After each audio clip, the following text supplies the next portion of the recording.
అమెరికాలో చిందరవందరగున్న మీ ఇంటికి handyman, cleaning, plumbing services కోసం కాంటాక్ట్ ఇన్స్టా సర్వీస్. యుఎస్ లో ఎక్కడైనా ఎప్పుడైనా. For instant booking visit instaservice.com.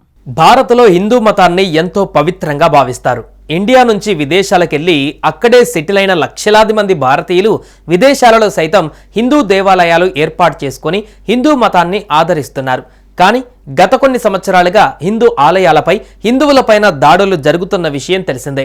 ఈ నేపథ్యంలోనే అమెరికాలో హిందువుల రక్షణకు నడుము బిగించిన మొట్టమొదటి రాష్ట్రంగా జార్జియా నిలిచింది. కొత్తగా తెచ్చిన ఈ హిందూ ఫోబియా బిల్లు ఆమోదం పొందితే భారతీయులకు మేలు జరుగుతుందని భావిస్తున్నారు.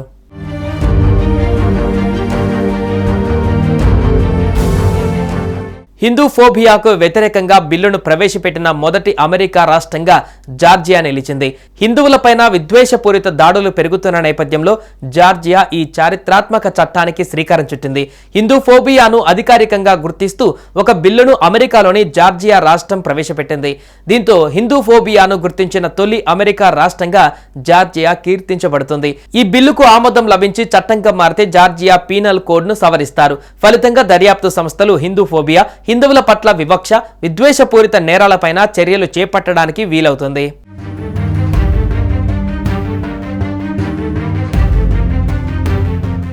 జార్జియా జనరల్ అసెంబ్లీలో ఈ నెల 4న ప్రవేశపెట్టిన ఈ బిల్లుకు స్పాన్సర్లుగా డెమోక్రాట్లు, రిపబ్లికన్లు ఉన్నారు. ఇక రిపబ్లికన్ సెనేటర్లు Shawn Steele, Clint Dixon, democratic సెనేటర్లు Jason Esteves, Emanuel D Jones ఈ బిల్లుని సంయుక్తంగా సమర్థించారు.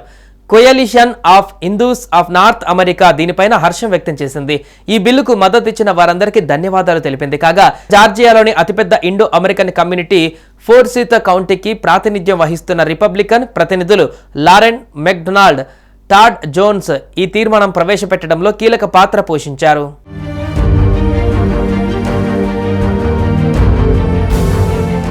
ప్యూ Research Center religious landscape study 2023-24 నివేదిక ప్రకారం యునైటెడ్ స్టేట్స్లో దాదాపు 2.5 మిలియన్ల మంది హిందువులు ఉన్నారు.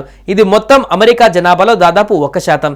వీరిలో 40,000 మందికి పైగా జార్జియాలో నివసిస్తున్నారు. ప్రధానంగా అట్లాంటా మెట్రోపాలిటన్ ప్రాంతంలో భారతీయుల సంఖ్య ఎక్కువగా ఉంది. దీంతో అమెరికాలో హిందూ ఫోబియా బిల్లు ఆమోదం పొందితే అక్కడి హిందువులకు రక్షణగా నిలుస్తుందని నిపుణులు చెబుతున్నారు. చూడాలి మరి ఈ హిందూ ఫోబియా బిల్లు ఆమోదిస్తారా లేదా అనేది.